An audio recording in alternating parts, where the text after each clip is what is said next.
안녕하세요. 김비트의 코인 생존기입니다. 데일리 영상 시작합니다. 이번 주 주요 이벤트는 미국 주택 판매 데이터 화요일날 있고 PMI 데이터가 있고 신규 주택 판매 뭐 해가지고 이렇게 있습니다. 근데 아마 제일 중요한 거는 파월 연준 의장 연설이 가장 중요할 것 같고 또 이번에 잭슨 홀 미팅이 다가온 만큼 작년 잭슨 홀 미팅에서 이제 인플레이션 얘기가 나오면서 거의 10% 가까이 하락을 했는데 이번에는 어떤 내용이 나올지 좀 중요하게 봐야 될 것 같습니다. 역사상 가장 빠른 금리 인상 효과가 실물 경제에 아직 스며들지 않았다고 얘기를 이제 하고 있는데, 사실 우리는 긴축이 대부분의 기업에 큰 타격을 줄 시점에 막 도달하고 있다.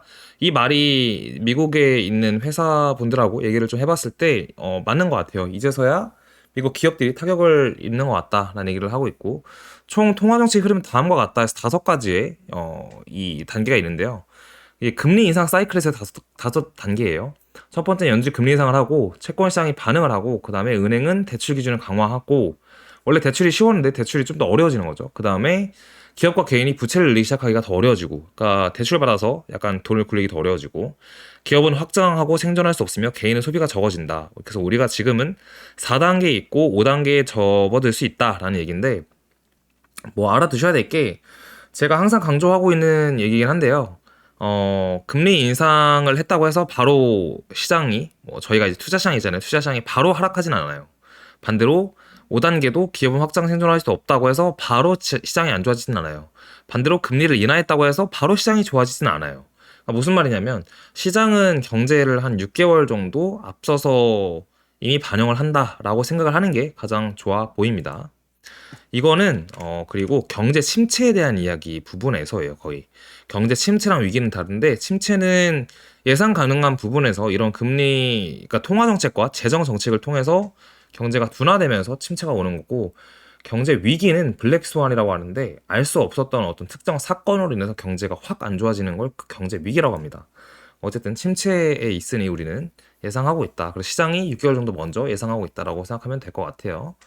글로벌 M2, 글로벌 M2는 글로벌 통화 공급량 vs 비트코인 가격이라고 해서, 글로벌의 통화량에 늘어나면은 비트가 이제 올라가고, 글로벌 통화량이 글로벌 통화량이 절대적으로 줄어들면 비트코인 가격도 떨어집니다. 보시면 지금 글로벌 통화량 자체가 고점일 때 비트코인이 거의 고점이었던 걸 볼 수 있고, 통화량이 떨어지면은 이제 비트코인도 가격이 떨어졌는데, 이거는 당연하다고 볼 수 있는 게, 자산 시장은 대부분 통화량에 따라서 결정이 되기 때문이죠.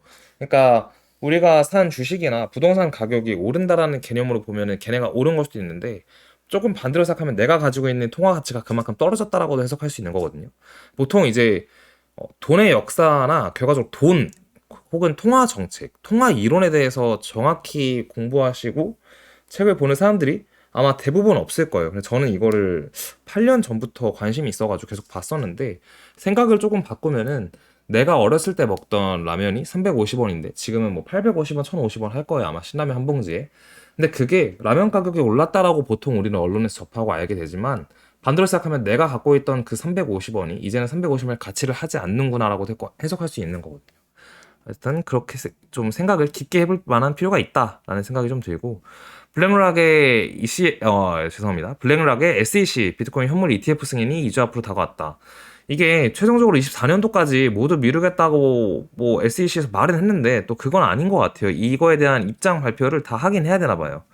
그래서 first 데드라인이 여기에 다 몰려 있는 게 하나, 둘, 셋, 넷, 다섯, 여섯, 7개가 지금 9월 2일에서 9월 1일에서 4일 사이에 이제 몰려 있죠. 블랙락은 실제로 355건의 ETF를 성공적으로 이제 신청해서 다 승인이 났고, 한 건이 아마 안 난 걸로 알고 있는데, 355인가 300, 아니 555인가 하여튼 헷갈리네요. 어쨌든 한 개 빼고 블랙락이 신청한 건 다 결과론적으로는 승인이 났습니다. 그래서 시장도 되게 요동을 쳤던 거고요. 근데 이번에 9월 달에 높은 확률로 다들 SEC에서 바로 승인하지 않을 거다라고 얘기를 하고 있는데, 어쨌든 지켜보는 게 중요할 것 같고, 9월이 좀 재밌을 것 같은 이유가, 어떻게 보면 잭슨홀 미팅이 이번 달에 있고, 9월에 ETF 얘기가 있고, 9월에 또 금리 인상 결정이 FOMC가 있잖아요. 9월 20일인가 그랬던 것 같은데, 그거에 대해서 9월이 좀 중요한 것 같다, 이렇게 얘기를 할 수 있을 것 같아요. 최신 비트코인 이제 떨어진 충돌은 블랙락에 의해 생성됐다라는 얘기를 하는데, 되게 재밌는 얘기인데, 흥미롭게도 레리 핑크라는 블랙락 CEO가 비트코인에 대해서 낙관적으로 이제 나와서 인터뷰를 하니까 그때가 고점이었고 그때부터 계속 떨어졌다 라고 얘기하는데, 결국 보면은 비트코인 가격이 이제 좀 떨어지기 시작하자 월스트리트 저널에서 또 다른 모호한 기사가 등장했다. 근데 그 모호한 기사 뭐냐? 스페이스X가 보유하고 있는 비트코인을 모두 매각했다고 주장했는데, 뭐 이거에 대해서 정확한 기사를 찾을 수는 없는 것 같아요. 실제로 스페이스X에서 비트코인 다 팔았다는 얘기도 있질 않은 것 같고. 그래서 제가 최근에 그런 영상을 봤었는데, 실제로 미국 기관 투자자들의 행동하는 것에 대해서 얘기를 했고, 그 사람도 자기가 기관 투자 이제 자산 운용사를 운영하는 되게 큰 회사의 대표였습니다.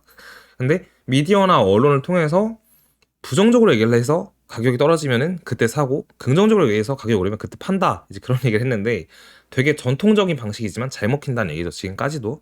그래서 그런 관점에서 봤을 때 블랙락이 사실 시장을 그렇게 만든 것 같다라는 얘기를 하고 있습니다.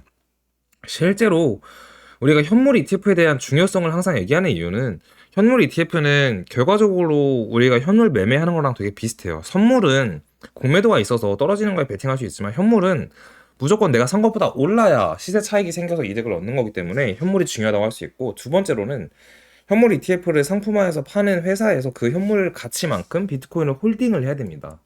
그래서 실제 매수가 들어온다라는 관점이 중요한 거죠. 그래서 블랙락 입장에서는 어차피 만약에 ETF가 승인될 거라는 가정이 있다면 비트를 조금 더 싸게 사는 게 유리한 게 아닌가라는 거를 합리적으로 우리는 생각할 수 있다는 겁니다. 블랙락 비트코인 게임 플레이. 블랙락은 비트코인을 덤프 가격을 만들고, 소매 투자자는 이에 따라서 비트코인을 매도하고, 저점이 형성이 되면 블랙락은 비트코인을 매수한다. ETF가 출시된다. 그리고 비트코인 강세가 시작된다. 되게 상식적이고 당연한 얘기인데, 이게 한 1년, 2년, 뭐 5년을 플랜을 두고 생각하면은 그래, 그러니까 지금 가격은 되게 매수할 만한 좋은 가격에 살 수 있어 라고 할 수 있는데, 매일매일 차트를 보고 있고 15분, 4시간, 8시간 일일봉, 주봉, 월봉을 보는 우리 입장에서는 생각보다 이런 생각을 잘 못하게 되죠. 그래서 제가 항상 하는 말 있거든요. 투자자냐 아니면 트레이더냐, 둘은 다르거든요. 호흡이 다르고 보는 관점이 다르기 때문에 이거를 조금 생각을 해볼 만한 문제인 것 같습니다. 비트코인의 TD, 이게 TD 시퀀셜이라는 건데, 이 지표에서 9가 나오면은 위로 구면은 고점이고 아래로 구면은 저점이다라고 보통 설정을 하는데, 어쨌든 TD9가 어제 떴다라고 할 수 있고, 또 지난 영상에 설명을 드렸지만 RSI 자체가 이때가 10몇이었던 것 같은데 거의 연중 최저점에 닿았기 때문에, 뭐 이쪽 얘기로는 매수하는 게 맞다라고 얘기를 하고 있고, 또 이것도 RSI 얘기인데, RSI가 역사적으로 낮은 바이에 해당하는 위치에 있다. 이게 지금 FTX 때보다 더 아래에 있거든요. 그러니까 이 15,000달러 최저점보다도 더 아래 RSI가 있으니까 매수할 만한 구간이다. 저도 이 하락을 보고 지난 금요일 영상에서 매수에 대한 얘기를 했던 것 같은데, 그럼에도 불구하고 얘기를 하자면 매수한다고 바로 오를 거란 얘기는 못 드릴 것 같아요. 이때랑 요때랑 뭐 요때랑 좀 다르게, 뭐 이때는 바로 오르진 않았죠. 아마 확률적으로 본다면 이때랑 비슷할 것 같아요. 바로 오른다기보다는 횡보의 시간이 있거나 바로 반등한다 하더라도 다시 좀 떨어져서 조정져서 지금 자리나 지금보다 좀 더 아래 갔다가 올라갈 거라는 생각이 약간 있습니다. 자, 그러면 차트로 넘어와서 차트를 일단 좀 봐보자고요. 일봉상에서 이 지지선을 이탈을 해서 일단 떨어졌고, 보통 보시면 지금 우리가 보는 이 뭐였냐, 이게 차트적으로 보면 이렇게 라이징 웨지 패턴을 우리가 거의 나타냈잖아요. 이걸 우리가 라이징 웨지라고 표현을 하는데, 위에 저항선이랑 아래 지지선이 위로 삼각형을 그리는 건데, 이거는 전형적인 하락 패턴이긴 해요. 근데 보통 이상하게 비트코인은 이 라이징 웨지 패턴에서 상방 이탈하면서 추가 상승하면서 숏을 다 죽이는 움직임이 그동안 많았다라고 생각을 했습니다. 실제로 그랬고, 근데 이번에는 정석적으로 하락을 했고, 이 하락에서 아까 본 것처럼 RSI 관점으로 보자면 이 저점대의 RSI가 거의 18이었어요, 이날이. 그러니까 역사적으로 되게 낮은 RSI는 맞아요. 일봉상에서 18을 본다는 건 꽤 어려운 일이기 때문에 이건 맞는데, 매수의 관점에서 바닥에서 이거를 꼭 샀다라고 볼 수는 없을 거예요. 그러니까 이러한 캔들이 나온다면, 이런 음봉 이후에 바로 반등 주는 캔들이라서 적어도 27K까지 올라갔다면 바로 반등을 볼 수 있는데, 제 개인적인 느낌과 그동안 경험을 통하면 이 구간에서 횡보하던가 이 구간에서 횡보하면 살짝 올라서 다시 27K까지나 28 전까지 올랐다가 재차 떨어져서 지금 자리나 좀 더 아래 저점을 갱신할 수도 있습니다.